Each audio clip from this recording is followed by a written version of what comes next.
As-tu reçu le Saint-Esprit quand tu as cru? Comme toi, j'ai vu sur Internet des scènes comme ceci. Et à cause de tout ça, je me suis retenu parfois, à chaque fois qu'on me parle du Saint-Esprit ou des manifestations du Saint-Esprit. Et si tu es comme moi, j'aimerais te partager dans cette vidéo 3 raisons importantes et primordiales pour lesquelles tu dois recevoir le Saint-Esprit. Première raison. Quelle est selon toi la source du problème que vit aujourd'hui l'humanité? Si on devait tout retracer à une seule cause, une seule source ultime qui est la cause de tous ces problèmes, quelle serait la réponse selon toi? Naturellement, c'est parce que l'homme a été séparé de la gloire de Dieu. L'homme a été séparé de la communion avec Dieu. Voilà pourquoi Romains dit tous ont péché et ont été privés de la gloire de Dieu. Le but de Dieu quand il a créé l'homme, c'est de pouvoir vivre en communion au quotidien avec cet être. Et la communion ici fait référence à tout un ensemble de choses. Mais on peut le simplifier en une seule chose. C'est Dieu vivant en l'homme au quotidien, parlant avec lui, marchant avec lui, agissant au travers de lui. Et Jésus-Christ est l'exemple parfait de l'homme rempli de Dieu, marchant en communion avec lui et démontrant Dieu sur la terre. C'est pour ça que lui-même il dit, il est venu pour nous révéler le Père, parce que le Père était en lui, se révélant au monde. Donc, la communion est cette chose qui a engendré ce que nous voyons aujourd'hui dans le monde. Le péché, les guerres, les souffrances, les maladies, la pauvreté, la haine, les difficultés, tout cela revient juste à cette séparation d'avec Dieu. Mais en Jésus-Christ, Dieu a tout restauré.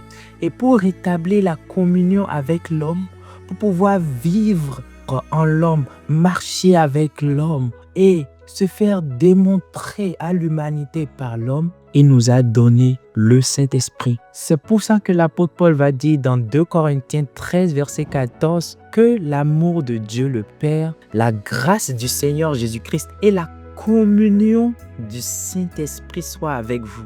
Donc, la communion avec Dieu ne redevient possible que par le Saint-Esprit. Et le Saint-Esprit qui est en toi, c'est lui qui rend possible cette communion et qui va venir au travers de sa présence en toi régler dans ta vie et dans la vie des gens qui t'entourent selon ton niveau d'alignement avec lui tous ces problèmes qu'on voit dans le monde aujourd'hui. Te couper de la maladie, te couper de la souffrance, te couper de la guerre, te couper de la colère, te couper du manque de pardon.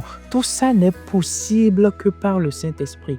Deuxième raison. Imagine physiquement, tu as Jésus qui vient et qui reste avec toi dans ta maison. Le même Jésus que tu as vu dans les évangiles qui allait de lieu en lieu, guérissant les malades, priant pour les personnes, renversant les situations de manque, ressuscitant des morts. Imagine qu'il est au quotidien chez toi à la maison. À quoi ressemblerait ta vie? Je suis sûr que si tu as des questions, tu courrais vers lui automatiquement pour lui demander. Si tu as un problème de maladie, tu iras rapidement vers lui pour qu'il te guérisse. Imagine que les gens qui sont autour de toi apprennent que Jésus est constamment dans ta maison. Qu'est-ce qu'ils vont faire? Ta maison, le besoin sera rempli de monde. Ils vont ramener les malades. Ils vont ramener les gens qui souffrent, les gens qui sont oppressés. Les chefs d'État, les grands de ce monde vont venir, comme au temps de Salomon, où la reine est venue la voir pour lui poser des questions afin d'avoir des réponses de sagesse. Les gens vont venir de par le monde chez toi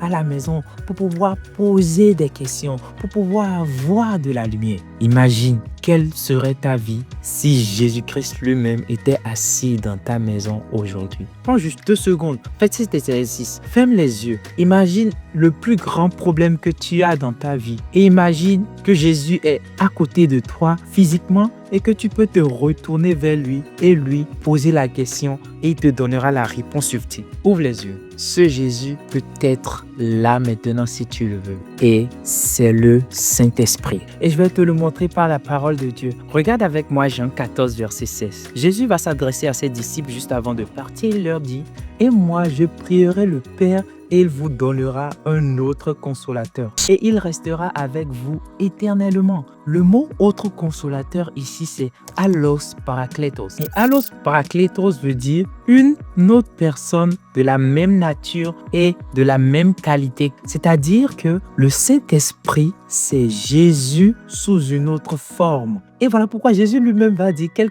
deux versets après, au verset 18, « Je ne vous laisserai pas orphelins, je viendrai à vous. » Donc, le Saint-Esprit, c'est Jésus qui vient à toi, mais sous une autre forme. Pas sous la forme physique, mais par son esprit.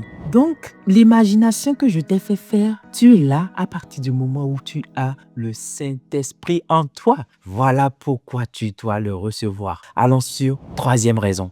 Imagine ton père est le président d'un conglomérat secret, d'accord? Et il possède énormément de biens matériels et de richesses et de puissance de par le monde. Mais comme il était un membre d'un conglomérat secret, il ne lui était pas autorisé de te révéler ou de révéler à sa famille son identité afin de vous protéger. Mais il y a un décret qui dit qu'à sa mort, son avocat viendra vous voir et vous révéler toutes les richesses qu'il vous a laissées donner et qu'il a préparé pour vous. Un jour, votre père décède et votre famille se retrouve endettée et vous n'avez aucune solution pour vous en sortir. Et l'avocat vient, sonne à la porte, rentre dans votre maison, ouvre un document et commence par vous dire toute la vérité. Et vous vous rendez compte en fait que la maison pour laquelle vous vous êtes endetté vous appartient en fait. La banque qui veut saisir votre maison appartient aussi à votre père parce que vous avez des actions dans cette banque. L'avocat représente ici le Saint-Esprit. Et je vais te montrer le verset qui en parle. 1 Corinthiens 2, verset 12 va dire, « Or, nous n'avons pas reçu l'esprit du monde, mais l'esprit qui vient de Dieu, afin que nous connaissions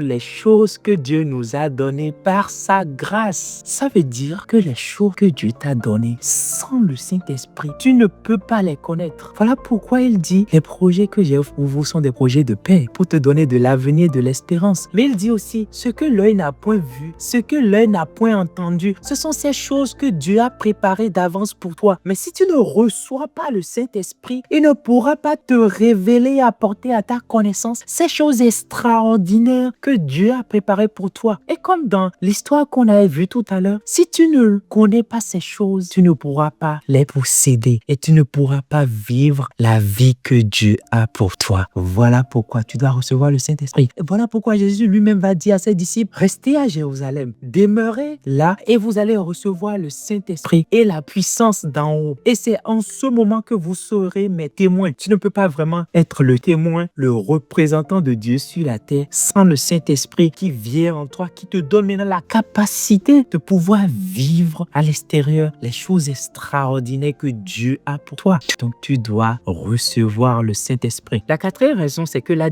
réception du Saint-Esprit était la priorité des apôtres à chaque fois que quelqu'un croit. L'apôtre Paul va aller à Éphèse et il va rencontrer les disciples et il va leur poser une question importante. Et c'est la première question qu'il leur pose toujours. Avez-vous reçu le Saint-Esprit quand vous avez cru? Ça veut dire que tu peux croire et ne pas recevoir le Saint-Esprit. Et c'était la priorité des disciples. Avez-vous reçu le Saint-Esprit quand vous avez cru? Alors ma question pour toi, as-tu reçu le Saint-Esprit quand tu as cru? À chaque fois que dans la Bible, au temps des apôtres, les gens recevaient et croyaient en Jésus-Christ, les apôtres étaient toujours envoyés pour qu'ils puissent recevoir le Saint-Esprit. As-tu reçu le Saint-Esprit? Alors, à cause de toutes ces raisons, et il y en a énormément, mais je prends juste ces 4 raisons et je te dis, mon frère, ma soeur, oublie tout ce qui a de spectaculaire, de bizarre, que tu peux trouver bizarre, des manifestations parfois qui sont pas ordonnées, coordonnées. Oublie ces choses et concentre-toi pour recevoir le Saint-Esprit quand tu en as besoin. Alors, je prie pour toi.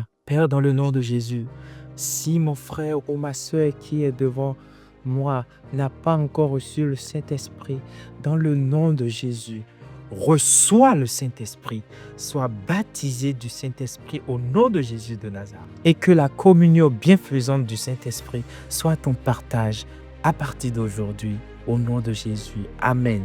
Et n'oublie pas la chose la plus importante, la chose centrale pour laquelle tu dois aussi avoir le Saint-Esprit, c'est que tout tourne autour de Jésus.